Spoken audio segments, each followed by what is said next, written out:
Good morning, everybody. I'm Sarah, the Real Simple Mama. There's a lot of loud songbirds out here today, but you're looking at a chicken coop. And I want to do a video to show you all of the things to consider before you're bringing home a new chicken coop and things to think about when you're setting it up. Now, I made this video in particular for those of you who are backyard chicken tenders. And so you've got a smaller flock like in a backyard, and you're probably thinking about buying a coop kit. Now, I'm not trying to sell you anything in this video. The coop that you're looking at is sponsored. It was given to me, and you can see those video tours separately. But what I wanted to do is give you some things to think about when you're setting up a chicken run, and particularly when you bring that new coop home.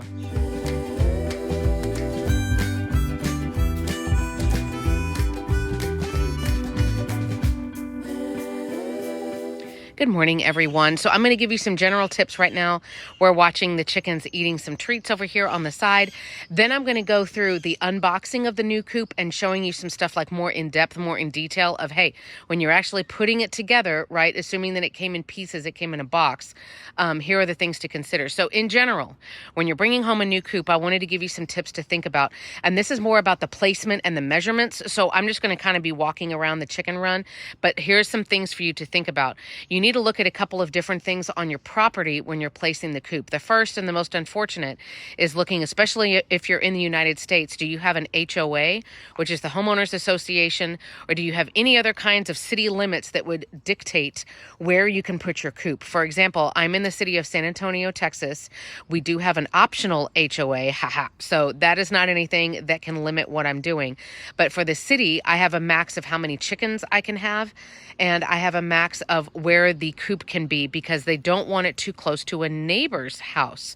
So there are restrictions on how far away it has to be from any neighboring structures.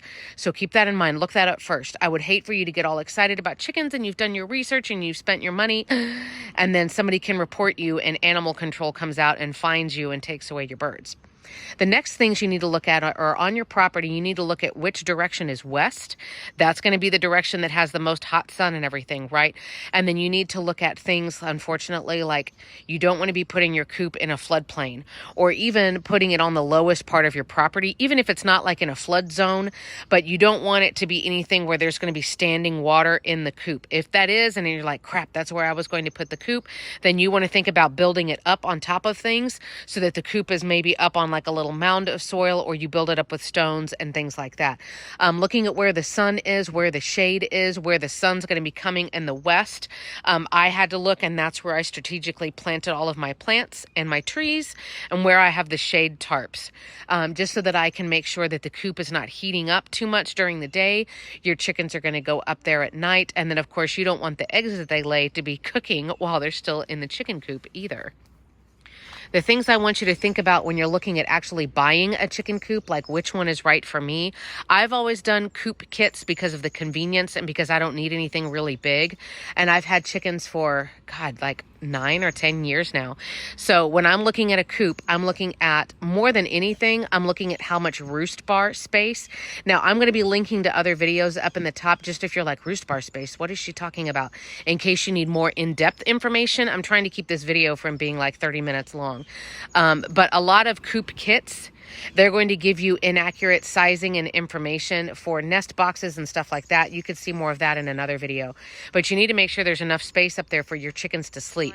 And you also want to consider if your chickens are going to have to live in the coop full time, this coop is only enough space full time if they don't get to come out at all for like 1 or 2 chickens because it's just small. So you need to kind of think about how much square footage do I need for the coop.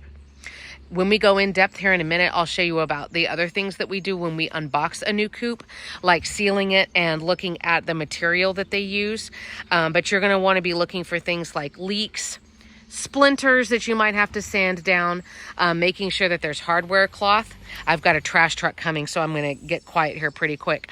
And then making sure that, yes, the chickens are going to stay warm in the winter, but that there's also enough air circulation. So as we go through, be looking at all of these things before you buy a new coop. And then once you get it home, get these tips so that you know how to set it up to keep your chickens safe and to keep that coop surviving for as long as possible. Ta-da! Here we are. And Sarah, what am I looking at? These are the 2 open boxes of the coop components. So this is box 1 and box 2. But before, I'm not really talking specifically about this coop in this video. So here's what I would suggest you do. I'm going to walk over and show you the sealants and the products that we're using to seal the wood.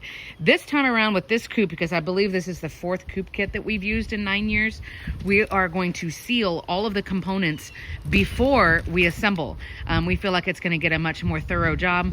So what we're planning on doing is using the products I'm going to show you. I'm walking over there right now. But then we're going to let all of the pieces dry, like propped up. You could do this in your garage. You could do it on the side of your house. But we're going to let the sealant dry for 24 hours. If you're in a more humid climate, look at the sealant instructions. It may take longer, or you may have to do something a little bit different. But where we are here, 24 hours to dry, and then we're going to put it together. But again, when you bring home a new coop, I would recommend sealing it, because it's going to be out there in the elements 24/7, right? It's outside, it's getting the sun on it, it's getting rained, you know, the wood is getting all wet, all of the things. So we seal our stuff once a year. And again, you can put that in your chicken tenders journal, but I'm going to pan over here real quick. This is the sprayer that we use. It is a paint sprayer, which is like, ooh. So I have 2 sealants here, and real quickly, I'm going to show you why. This one can be used in a sprayer. This one cannot. Okay, so then Sarah, why did you get 2? This one can be used for like animals or people to touch it. So like this is okay after it's been dried for sure for my chickens to be stepping on. This one doesn't specifically say, so we're going to be careful. We're spraying this one on the inside and the outside of all of the components that have wood, and I'll pan back over in a second. Even if it's just the wood frame, like the rest is hardware cloth, it's just the border. Because over time, as your property is shifting, or, you know, you have, I don't know, a really bad rainstorm and everything just sits saturated for days or whatever, even those frames are going to start to buckle and warp. And that's a problem because it's weight bearing also, right? Once you put all of your materials and products in the coop, it's holding all of that up. So we will go by later for the roost bars and the ramp and things like that with a paintbrush, and we will hand seal those things where the chicken feet are going to be touching. But this is the one we'll be using for the inside and outside. So hold on, here I go again. I'm going to pan around. So even on this, where it's the hardware cloth, which is what I recommend, always, always, always get hardware cloth. By the way, this is metal, and it's a, I'm trying to think, I think it's a 1/4 inch. No, it's not. It's a 1/2 inch hardware cloth. Nothing big and scary can reach through and grab your chickens, can get in. The only things that can get in something this small are animals that your chickens can eat, like baby snakes or bugs. Your chickens will eat anything that can get through a hole this small. But rats and mice, I don't think can get in. Anything that would try to reach in, like an opossum or a raccoon to pop off your chicken's head or their leg, can't get in through here. But see, even on this piece, and this is the first floor or the bottom of this chicken coop kit, just that little bit of wood, I'm going to seal all of that. It is all going to get sprayed. So we're going to take all of the pieces out, spray them, leave them out here so they could dry for 24 hours. And then we'll talk about the other things that you can do to protect your coop kits. The coop kit is out. And again, you can see the other video where I did the full review of this coop. So let's talk about what you need to do. So you've gotten the pieces out, make sure that nothing is broken or missing or whatever, and you've got your coop kit, and it's like, all right, what do I do? So we already talked about sealing. Okay, so you need to do the sealing. Again, I would do S-E-A-L, sealing, not sealing like the roof of your house.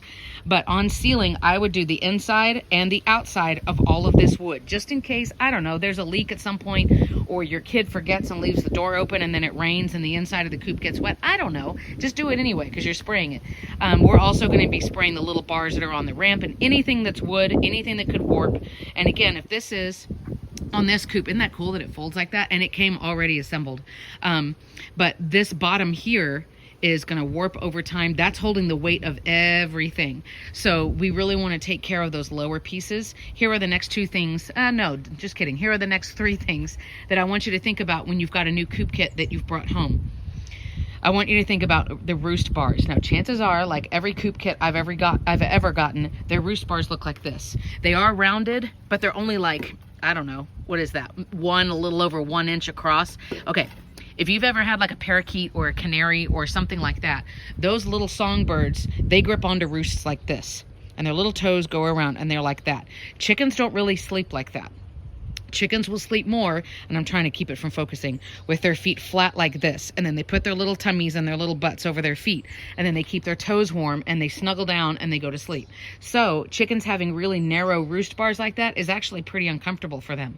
Why? Well, I mean, for the size of the foot compared to the size of the rest of the bird, the rest of their body, it's like a balancing act where they're constantly like, So I put either 1x4s or 1x3s or whatever you want, but we literally put those roost bars in, and then we go zzz, zzz, zzz, and we drill wood over it to make it a flat roost bar. And I'll show you when we're done. So that's one thing to keep in mind. Like I said, every coop kit that I've ever seen does that wrong, and so I prefer to give them a big wide board so they can sit on it. As you're doing that also, and you're checking everything before it's fully assembled, speaking of their feet and everything, take a gloved hand or something and sweep over in both directions any surface where your chicken is going to be walking, standing. So their ramp, for example, and the roost bars. And then if you drill wood into it, like I recommend, and make sure that you smooth everything down, you sand it down, because we don't want your chickens getting splinters or anything like that. So in the coop itself, on any surface where your chickens will be in, I'm not talking about around the border, like on the ground or whatever, but a vertical surface like this, you want only hardware cloth. So on this coop, for example, and I don't know why they did this, I'm not a fan. This is my big complaint right now. This is like, you see what I'm doing? This is like a plastic, and it's stapled in, and you can see how it's got like these gaps like this. Man, if an animal's really pushing against this, they're just gonna pop this out. And unfortunately, a lot of nocturnal predators, you can see my predator videos, I have quite a few, but nocturnal predators in particular are very persistent, and they are very intelligent, like raccoons. So you have to have locks that are like multiple steps. You have to pull it, and then you have to turn it, and whatever, or they can get in. So something like this, I'm not confident that this is gonna protect my chickens. So we're gonna go back through and take all this, we're gonna pop all this plastic off. It's up here on the top of these sides where the nesting boxes will be in there, and then it's on, as I move around, it's here on the bottom of the door. See that lower half? Sorry, I'm trying to not stick my finger in here because it screws up the focus. So we're gonna get all hardware cloth. Now, if you get hardware cloth and it's usually silver, you can paint it with any kind of cheap black paint, and then it makes the hardware cloth like disappear when you assemble it. So definitely hardware cloth. So again, so far we've talked about sealing everything, we've talked about the roost bars, and then we've talked about getting all of the hardware cloth going. Again, as you get stuff out of your box and you're sealing it, make sure that nothing's broken, it's not splintered. You go through and you make sure you're not missing pieces, because if they're like, oh no, sorry, send it back and we'll send you another one, you've just wasted a whole bunch of time. The last thing I'll have you look at for right now is thinking about circulation. This coop, I'll complement this coop and then I'll pan around and show you my old one.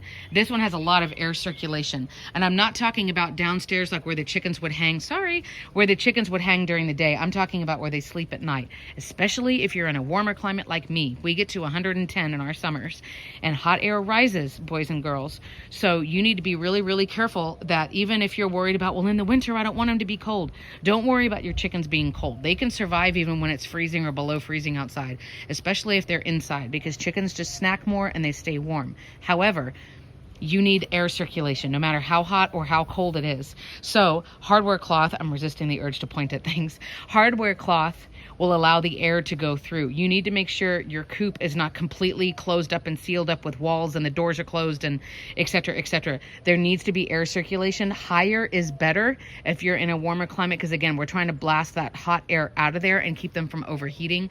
Unfortunately, when I was new to chickens, 8-9 years ago, I lost 2 birds within a year, and it was both because one was trying to lay an egg when it was too hot in the coop and she died, and the other one, it was late at night, they go up to bed and it was way too hot, and so they both died of heat stroke.